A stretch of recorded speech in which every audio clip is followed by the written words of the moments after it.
քիչ գրողություն անեմ։ Կարամ։ Ասենք նախորդ գրքերը որ տեսել եք, գիտեք, կարամ։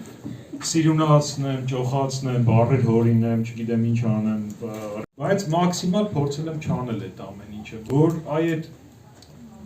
արխայիկ փորձառությունը մարդու կողմից մարդուն բան պատմելով զվարճացնելու չկորի։ Եվ այդ առումով դա ոնց որ այնքան պարզ մոդել է, որ մենք բնազդորեն ընկալում ենք դա, իմ պատկերացնելով։ Անկապ մեկի հետ միտեղ կանգնած կարող է շատ հանգիստ մի երկու բառ խոսես, մեկը ինքը մի բան պատմի, դու մի բան պատմես եւ այնց լավ հասկանաք իրար, որովհետեւ հեշտ չլինի նույն ժամանակի մեջ ենք ապրում, նույն ռիլերն ենք թերթում։ Էլ չասած որ ավակ սերնդով, այսպես ասած, տեսել ենք սովետ իրար հետ, տեսել ենք դրա փլուզումը, տեսել ենք